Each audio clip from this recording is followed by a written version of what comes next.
स्वामी विवेकानंद के जीवन की कहानियाँ अध्याय भाग 18। नरेंद्र की परीक्षा।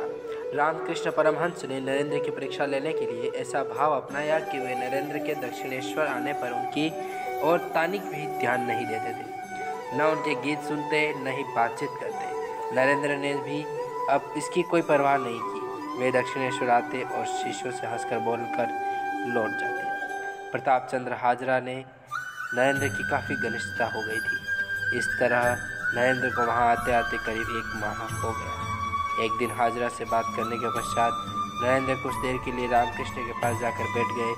जब नरेंद्र उठकर जाने लगे तो रामकृष्ण ने कहा, जब मैं तुमसे बात नहीं करता तो यहाँ किस लिए आते हैं?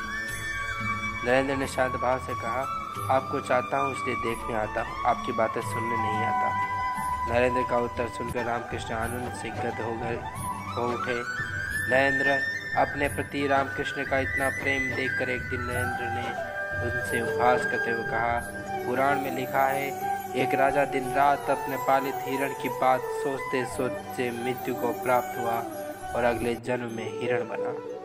आप मुझसे जितना प्रेम करते हैं उससे आपकी भी वही गति होगी। रामकृष्ण किसी बालक की भांति चिंतित होकर बोले, तू ठीक कहता है, ठीक ही तो कहता है, अब क्या होगा? मैं तुझे देखे बिना नहीं रह सकता। रामकृष्ण के मन में संदेह उत्पन्न हो गया।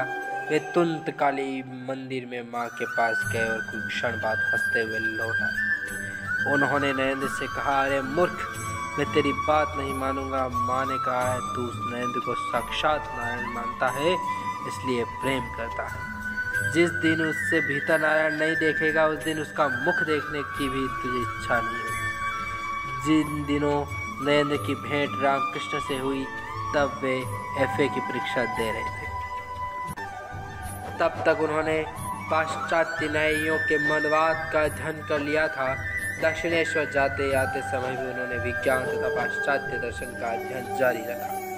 BA उत्तीर्ण करते करते उन्होंने ह्यूमन और वेदनाथ बेनथेन की नास्तिकता, देकार्त का अंकवाद, डार्विन का विकासवाद, आदर्श समाज की अभिव्यक्ति, स्पिनोजा का द्वैत, चिदस्तुत्वाद, कामदेव, स्पेंसर का घेनवाद आदि के संबंध में काफ़ी ज्ञान अर्जित कर लिया था। जर्मन दार्शनिक के विषय में भी उन्होंने कुछ समय पढ़ा था। इनके अतिरिक्त वे मेडिकल कॉलेज में जाकर स्नायु व मस्तिष्क की गठन प्रणाली के समझने के लिए व्याख्यान सुनते थे और उन विषयों का अध्ययन भी करते थे, लेकिन फिर भी उनकी ज्ञान पिपासा शांत नहीं हुई, अभी तो और भी बढ़ती गई। जय श्री